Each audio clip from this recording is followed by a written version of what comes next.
আজকে আমরা আলোচনা করব চা উৎপাদনের অনুকূল ভৌগোলিক পরিবেশ সম্পর্কে। দশম শ্রেণীর সব ছাত্রছাত্রীকে এই ক্লাসে ওয়েলকাম জানিয়ে শুরু করছি আজকের এই আলোচনার ক্লাস। চা উৎপাদনের অনুকূল ভৌগোলিক পরিবেশ। জলবায়ু, উষ্ণতা গড়ে 20 ডিগ্রি থেকে 30 ডিগ্রি সেন্টিগ্রেড উষ্ণতায় চা চাষ হয়ে থাকে। চা চাষের জলবায়ুর মধ্যে প্রথমেই যে বিষয়টি সেটি হলো উষ্ণতা।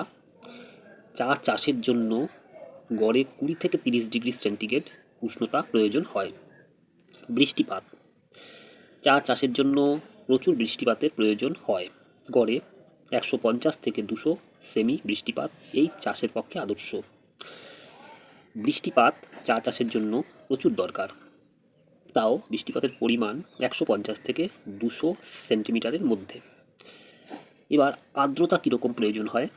চা উৎপাদক অঞ্চলে বাতাসের আর্দ্রতা বেশি থাকা প্রয়োজন। যেখানে চা চাষ হয় সেই অঞ্চলে বাতাসের আর্দ্রতাটা বেশি থাকা দরকার। তুষার ও তুহিন চা চাষে ক্ষতি করে, কিন্তু মৃদু কুয়াশা চা চাষের পক্ষে উপকারী। তাহলে তুষারপাত এগুলো কিন্তু চা চাষের ক্ষতিকর, আর মৃদু কুয়াশা অর্থাৎ হালকা কুয়াশা সেটা কিন্তু চা চাষের পক্ষে উপকারী। ব্যাপারটা তোমরা একটু ভালো করে বুঝবে যে তুষার কিন্তু চা চাষের ক্ষতি করলেও হালকা কুয়াশাটা কিন্তু চা চাষের পক্ষে খুবই উপকারী। প্রকৃতপক্ষে চায়ের স্বাদ ও গন্ধ উষ্ণতা এবং আর্দ্রতা দ্বারা প্রভাবিত হয়। বাতাসের যে উষ্ণতা এবং জলীয় যে পরিস্থিতি, জলীয় ভাব, আর্দ্রতা, এর উপরেই কিন্তু প্রভাবিত হয়ে রয়েছে চায়ের স্বাদ ও চায়ের চায়ের স্বাদ ও চায়ের যে গন্ধ, এটা কিন্তু এর উপরে নির্ভর করে। তাহলে জলবায়ু, চা চাষের জন্য কীরকম জলবায়ু প্রয়োজন, বিশেষ করে উষ্ণতা, বৃষ্টিপাত, আর্দ্রতা, তারপরে তুহিন কুয়াশা, এটার কতটা ভূমিকা আছে বা কতটা উপকার করে বা ক্ষতিকর ইত্যাদি বিষয়গুলো নিয়ে আমরা আলোচনা করে ফেললাম। চা উৎপাদনের অনুকূল ভৌগোলিক পরিবেশ সম্পর্কে আলোচনা হচ্ছে এই ক্লাসে, এবং পুরো আলোচনাটাকে দুভাগ করে আমরা আলোচনা করব। প্রথম ভাগ প্রাকৃতিক পরিবেশ, সেই প্রাকৃতিক পরিবেশ নিয়ে তোমাদের বোঝাচ্ছি, অর্থাৎ চা উৎপাদনের অনুকূল ভৌগোলিক পরিবেশ এর যে প্রাকৃতিক ব্যাপারটা রয়েছে, প্রাকৃতিক দিকটা, সেটা নিয়েই তোমাদের এখন বোঝাচ্ছি। এরপর রয়েছে মৃত্তিকা, চা চাষের জন্য কীরকম মাটি দরকার। অম্লধর্মী লৌহ ও ম্যাঙ্গানিজ মিশ্রিত উর্বর দোআঁশ মাটি চা চাষের পক্ষে বেশ উপযোগী। মাটিতে অম্লভাব থাকবে এবং লৌহ ম্যাঙ্গানিজও থাকতে হবে, এমন উর্বর দোআঁশ মাটি চা চাষের জন্য বেশি উপযোগী। ফসফরাস ও পটাশ মিশ্রিত পার্বত্য মৃত্তিকাতেও চা চাষ হয়। যে পার্বত্য মৃত্তিকায় ফসফরাস ও পটাশ মিশ্রিত থাকে সেটাও কিন্তু চা চাষের জন্য উপযোগী। তাহলে চা চাষের মাটি কীরকম প্রয়োজন হয় তোমরা বুঝতে পারলে। এবার ভূপ্রকৃতি, চা চাষ যেখানে হবে সেই ভূপ্রকৃতিটা আমরা জেনে নেব। যেমন আমরা জানি ধান চাষ পশ্চিমবঙ্গের প্রধান ফসল ধান, এবং এই ধান চাষের জন্য কিন্তু সমতল ভূমি প্রয়োজন, এবং ধান চাষের জমিতে জলও দরকার হয়। জল জমে থাকলেও খুব একটা ক্ষতি হয় না। ঠিক সেরকম চা চাষের ভূপ্রকৃতিটা কেমন, জমিটা কেমন হবে সেটাই তোমরা একটু লক্ষ্য করো জানার জন্য। চা গাছের গোড়ায় জল দাঁড়ানো ক্ষতিকর, তাই অধিক ঢালযুক্ত পাহাড়ি ও পার্বত্য ভূমিতেই চা চাষ হয়। ব্যাপারটা হলো চা গাছের গোড়ায় জল জমে থাকাটা চা গাছের জন্যে ক্ষতিকর। তার জন্য এমন জমিতে চা চাষ করতে হবে যে জমিতে ঢালযুক্ত জমি হবে, যেখানে জল জমে থাকে না। সেই জমিতে চা চাষ করলে চা গাছের গোড়ায় বা চা জমিতে জল জমতে পারবে না। পাহাড়ের গায়ে ধাপ কেটে চা চাষ করা হয়ে থাকে। পাহাড়ি অঞ্চলে যেহেতু চা চাষটা বেশি হয়, তাই পাহাড়ের গায়ে ধাপ কেটে চা চাষ করা হয়। ভূপৃষ্ঠের 1000 থেকে 2000 মিটার উচ্চতায় সবচেয়ে ভালো জাতের চায়ের চাষ হয়। সবচেয়ে ভালো উচ্চমানের যে চায়ের চাষটা সেটা কিন্তু মোটামুটি 1000 থেকে 2000 মিটার উচ্চতায় ঢালু জমিতেই ভালো হয়। বুঝতে পারলে তোমরা ভূপ্রকৃতি চা চাষের জন্য কীরকম জমি প্রয়োজন সেটা তাহলে তোমরা বুঝতে পারলে। এগুলো মনোযোগ দিয়ে তোমরা একটু মনে রাখবে। এবার ছায়াদানকারী বৃক্ষের ভূমিকাটা কী আছে। চা চাষের যে অনুকূল ভৌগোলিক পরিবেশ তার মধ্যে একটি ব্যাপার হচ্ছে ছায়াদানকারী বৃক্ষ। সরাসরি সূর্যালোক চা গাছের পক্ষে ক্ষতিকর, তাই ছায়াদানকারী হিসাবে বাগিচাগুলিতে অন্যান্য বড় বড় গাছ লাগানো হয়। সূর্যের কড়া রোদ, অধিক তাপমাত্রা যা চা গাছের ক্ষতি করে, তাই যেখানে চা চাষ হয়, চা চাষের জমি, সেখানে চায়ের চারা, চায়ের গাছগুলিতে যাতে সরাসরি সূর্যের তীব্র আলো না পড়ে, সরাসরি সূর্যের যে প্রচণ্ড যে রোদ, সেটা যাতে গাছগুলির মধ্যে এক নাগাড়ে না পড়ে, তার জন্য কিন্তু সেখানে বড় বড় গাছ লাগানো হয়।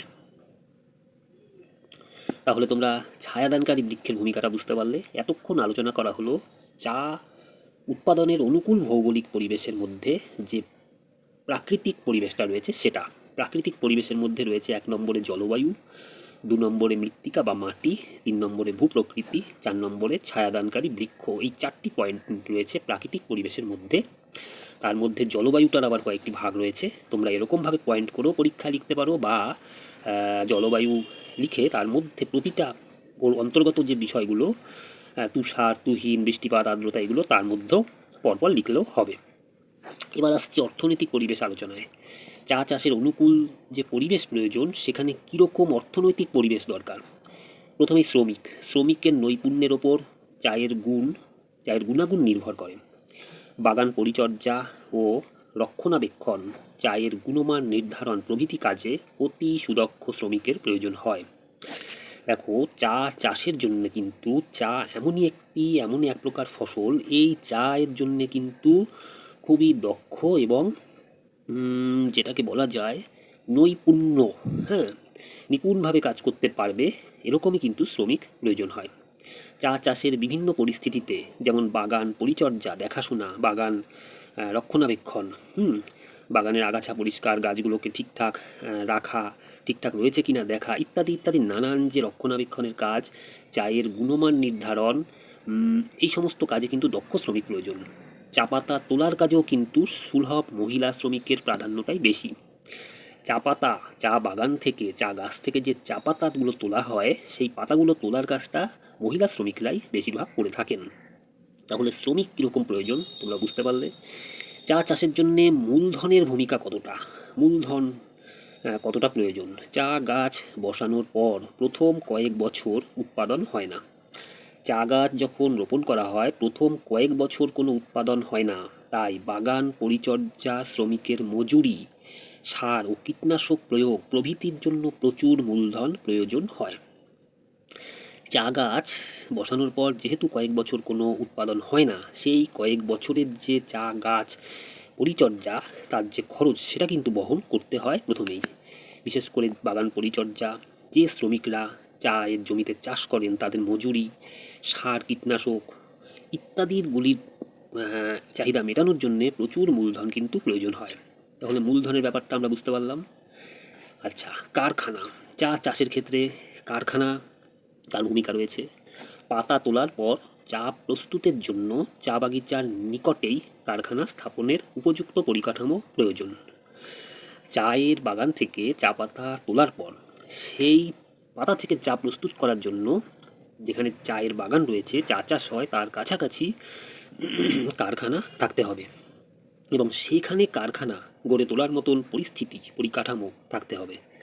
যেহেতু চা বাগান থেকে চা পাতা তোলার পর সেই চা পাতাকে বেশ কয়েকটি প্রসেসের মাধ্যমে কিন্তু সাধারণ চা পাতায় পরিণত করা হয়, যে চা পাতা আমরা কিনে থাকি, যেটা দিয়ে আর কি চা তৈরি করা হয়, সেই চা পাতাকে অবশেষে তৈরি করা হয় বিভিন্ন পদ্ধতির, বিভিন্ন প্রসেসের মাধ্যমে। তার জন্যই কিন্তু কারখানায় সেই চা বাগান থেকে পাতাগুলো তোলার পর কারখানায় প্রথমে পৌঁছে দিতে হয়।